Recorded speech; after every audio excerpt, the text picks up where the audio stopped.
अथ श्री दुर्गा सप्तशती चौथा अध्याय। इंद्र आदि देवताओं द्वारा देवी की स्तुति। ध्यान। सिद्धि की इच्छा रखने वाले पुरुष जिनकी सेवा करते हैं तथा देवता जिन्हें सब ओर से घेरे रहते हैं, उन जया नाम वाली दुर्गा देवी का ध्यान करें। उनके श्री अंगों की आभा काले मेघ के समान श्याम है। वे अपने कटाक्षों से शत्रु समूह को भय प्रदान करती हैं। उनके मस्तक पर आबद्ध चंद्रमा की रेखा शोभा पाती है। वे अपने हाथों में शंख, चक्र, कृपाण और त्रिशूल धारण करती हैं। उनके 3 नेत्र हैं। वे सिंह के कंधे पर चढ़ी हुई हैं और अपने तेज से तीनों लोकों को परिपूर्ण कर रही हैं। ऋषि कहते हैं, अत्यंत पराक्रमी दुरात्मा महिषासुर तथा उसकी दैत्य सेना के देवी के हाथ से मारे जाने पर इंद्र आदि देवता प्रणाम के लिए गर्दन तथा कंधे झुकाकर उन भगवती दुर्गा का उत्तम वचनों द्वारा स्तवन करने लगी। उस समय उनके सुंदर अंगों में अत्यंत हर्ष के कारण रोमांच हो आया था। देवता बोले, संपूर्ण देवताओं की शक्ति का समुदाय ही जिनका स्वरूप है तथा जिन देवी ने अपनी शक्ति से संपूर्ण जगत को व्याप्त कर रखा है, समस्त देवताओं और महर्षियों की पूजनीय उन जगदम्बा को हम भक्ति पूर्वक नमस्कार करते हैं। वे हम लोगों का कल्याण करें। जिनके अनुपम प्रभाव और बल का वर्णन करने में भगवान शेषनाग, ब्रह्मा जी तथा महादेव भी समर्थ नहीं हैं। वे भगवती चंडिका का संपूर्ण जगत का पालन एवं अशुभ भय का नाश करने का विचार करें। जो पुण्यात्माओं के घरों में स्वयं की लक्ष्मी रूप से, पापियों के यहाँ दरिद्रता रूप से, शुद्ध अंतःकरण वाले पुरुषों के हृदय में बुद्धि रूप से, सत्पुरुषों में श्रद्धा रूप से तथा कुलीन मनुष्यों में लज्जा रूप से निवास करती हैं, उन आप भगवती दुर्गा को हम नमस्कार करते हैं। देवी, आप संपूर्ण विश्व का पालन कीजिए। देवी, आपके इस अचिंत्य रूप का, असुरों का नाश करने वाले भारी पराक्रम का तथा समस्त देवताओं और दैत्यों के समक्ष युद्ध में प्रकट किए हुए आपके अद्भुत चरित्रों का हम किस प्रकार वर्णन करें। आप संपूर्ण जगत की उत्पत्ति में कारण हैं। आप में सत्व गुण, रजोगुण और तमोगुण, ये तीनों गुण मौजूद हैं। तो भी दोषों के साथ आपका संसर्ग नहीं जान पड़ता। भगवान विष्णु और महादेव जी आदि देवता भी आपका पार नहीं पाते। आप ही सबका आश्रय हैं। यह समस्त जगत आपका अंशभूत है, क्योंकि आप सबकी आदिभूत अव्याकृता परा प्रकृति हैं। देवी, संपूर्ण यज्ञों में जिसके उच्चारण से सब देवता तृप्ति लाभ करते हैं, वे स्वाहा आप ही हैं। इसके अतिरिक्त आप पितरों की भी तृप्ति का कारण हैं। अतएव सब लोग आपको स्वधा भी कहते हैं।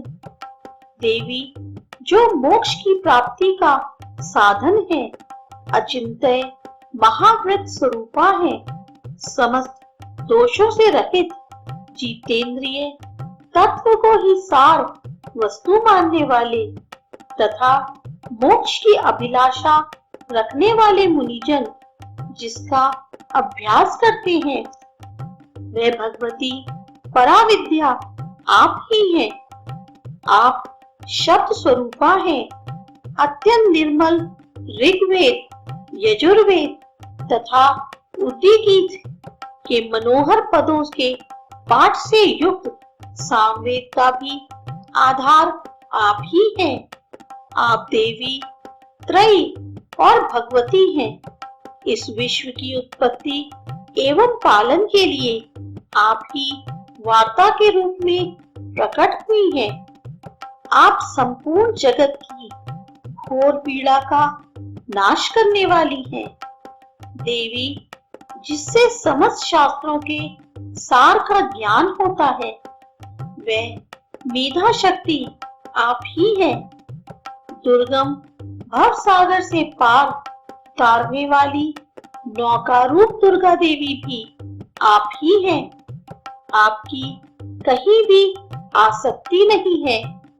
कैटभ के शत्रु भगवान विष्णु के वक्षस्थल में एकमात्र निवास करने वाली भगवती लक्ष्मी तथा भगवान चंद्रशेखर द्वारा सम्मानित गौरी देवी भी आप ही हैं।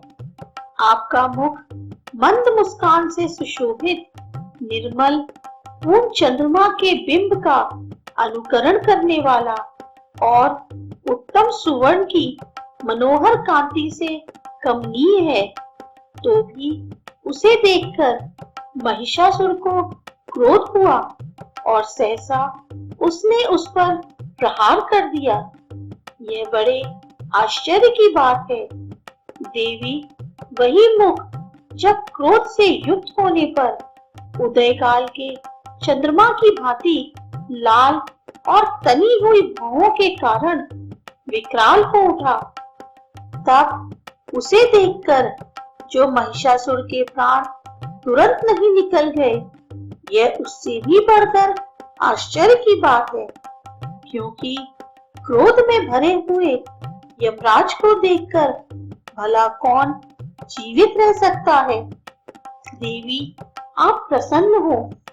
परमात्मा स्वरूपा आपके प्रसन्न होने पर जगत का अभ्युदय होता है और क्रोध में भर जाने पर आप तत्काल ही कितने कुलों का सर्वनाश कर डालती हैं। यह बात अभी अनुभव में आई है, क्योंकि महिषासुर की यह विशाल सेना क्षण भर में आपके कोप से नष्ट हो गई है। सदा अभ्युदय प्रदान करने वाली आप जिन पर प्रसन्न रहती हैं, वे ही देश में सम्मानित हैं। उन्हीं को धन और यश की प्राप्ति होती है। उन्हीं का धर्म कभी शिथिल नहीं होता तथा वे ही अपने हष्ट पुष्ट स्त्री, पुत्र और भृत्यों के साथ धन्य माने जाते हैं।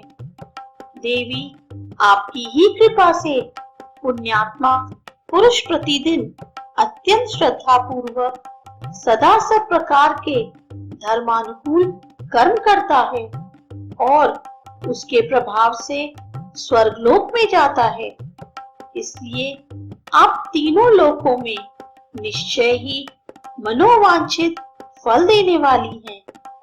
माँ दुर्गे, आप स्मरण करने पर सब प्राणियों का भय कर लेती हैं और स्वस्थ पुरुषों द्वारा चिंतन करने पर उन्हें परम कल्याणमयी बुद्धि प्रदान करती हैं। दुख, दरिद्रता और भय करने वाली देवी, आपके सिवा दूसरी कौन है जिसका चित्त सबका उपकार करने के लिए सदा ही दयाद्र रहता हो। देवी, इन राक्षसों के मारने से संसार को सुख मिले तथा ये राक्षस चिरकाल तक नरक में रहने के लिए ही भले क्यों पाप न करते हो, इस समय संग्राम में मृत्यु को प्राप्त होकर स्वर्गलोक में जाएं। निश्चय ही यही सोचकर आप शत्रुओं का वध करती हैं। आप शत्रुओं पर शस्त्रों का प्रहार क्यों करती हैं? समस्त असुरों को दृष्टिपात्र मात्र से ही भस्म क्यों नहीं कर देती? इसमें एक रहस्य है। ये शत्रु भी हमारे शस्त्रों से पवित्र होकर उत्तम लोकों में जाएं। इस प्रकार उनके प्रति भी आपका विचार अत्यंत उत्तम रहता है। खड्ग के तेज पुंज की भयंकर दीप्ति से तथा आपके त्रिशूल के अग्रभाग की घनीभूत प्रभा से चौंधियाकर जो असुरों की आंखें फूट नहीं गई, उसमें कारण यही था कि वे मनोहर रश्मियों से युक्त चंद्रमा के समान आनंद प्रदान करने वाले आपके इस सुंदर मुख का दर्शन करते थे। देवी, आपका शील दुराचारियों के बुरे बर्ताव को दूर करने वाला है। साथ ही यह रूप ऐसा है जो कभी चिंतन में भी नहीं आ सकता और जिसकी कभी दूसरों से तुलना भी नहीं हो सकती, तथा आपका बल और पराक्रम तो उन दैत्यों का भी नाश करने वाला है जो कभी देवताओं के पराक्रम को भी नष्ट कर चुके थे। इस प्रकार आपने शत्रुओं पर भी अपनी दया ही प्रकट की है।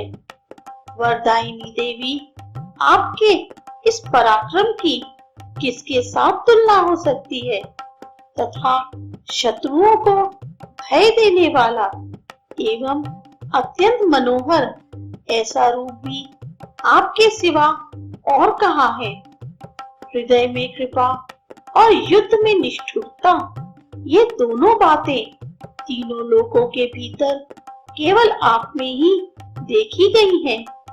माता, आपने शत्रुओं का नाश करके इस समस्त त्रिलोकी की रक्षा की है। उन शत्रुओं को भी युद्ध भूमि में मारकर स्वर्गलोक में पहुंचाया है तथा उन्मत्त दैत्यों से प्राप्त होने वाले हम लोगों के भय को भी दूर कर दिया है। आपको हमारा नमस्कार है। देवी, आप शूल से हमारी रक्षा करें। अंबिके, आप खड्ग से भी हमारी रक्षा करें तथा घंटा की ध्वनि और धनुष की टंकार से भी हम लोगों की रक्षा करें। चंडिके, पूर्व, पश्चिम और दक्षिण दिशा में आप हमारी रक्षा करें तथा ईश्वरी, अपने त्रिशूल को घुमाकर आप उत्तर दिशा में भी हमारी रक्षा करें। तीनों लोकों में आपके जो परम सुंदर एवं अत्यंत भयंकर रूप विचरते रहते हैं, उनके द्वारा भी आप हमारी तथा इस भूलोक की रक्षा करें। अंबिके, आपके कर पल्लवों में शोभा पाने वाले खड्ग, शूल और गदा आदि जो अस्त्र हो, उन सब के द्वारा आप सब ओर से हम लोगों की रक्षा करें। ऋषि कहते हैं, इस प्रकार जब देवताओं ने जगन्माता दुर्गा की स्तुति की और नंदनवन के दिव्य पुष्पों एवं गंध चंदन आदि के द्वारा उनका पूजन किया, फिर सबने मिलकर जब भक्ति पूर्वक दिव्य धूपों की सुगंध निवेदन की, तब देवी ने प्रसन्न वदन होकर प्रणाम करते हुए सब देवताओं से कहा। देवी बोली, देवताओं, तुम सब लोग मुझसे जिस वस्तु की अभिलाषा रखते हो उसे मांगो। देवता बोले, भगवती ने हमारी सब इच्छा पूर्ण कर दी। अब कुछ भी बाकी नहीं है, क्योंकि हमारा यह शत्रु महिषासुर मारा गया। महेश्वरी, इतने पर भी यदि आप हमें और वर देना चाहती हैं, तो हम जब जब आपका स्मरण करें तब तक आप दर्शन देकर हम लोगों के महान संकट दूर कर दिया करें तथा प्रसन्नमुखी अंबिके, जो मनुष्य इन स्तोत्रों द्वारा आपकी स्तुति करे उसे वित्त, समृद्धि और वैभव देने के साथ ही उसकी धन और स्त्री आदि संपत्ति को भी बढ़ाने के लिए आप सदा हम पर प्रसन्न रहें। ऋषि कहते हैं, राजन, देवताओं ने जब अपने तथा जगत के कल्याण के लिए भद्रकाली देवी को इस प्रकार प्रसन्न किया, तब वे तथास्तु कहकर वहीं अंतर्धान हो गई। भूपाल, इस प्रकार पूर्व काल में तीनों लोकों का हित चाहने वाली देवी जिस प्रकार देवताओं के शरीर से प्रकट हुई थी, वह सब कथा मैंने कह सुनाई। अब पुनः देवताओं का उपकार करने वाली वे देवी दुष्ट दैत्यों तथा शुंभ निशुंभ का वध करने एवं सब लोगों की रक्षा करने के लिए गौरी देवी के शरीर से जिस प्रकार प्रकट हुई थी, वह सब प्रसंग मेरे मुख से सुनो। मैं उसका तुमसे यथावत वर्णन करता हूँ।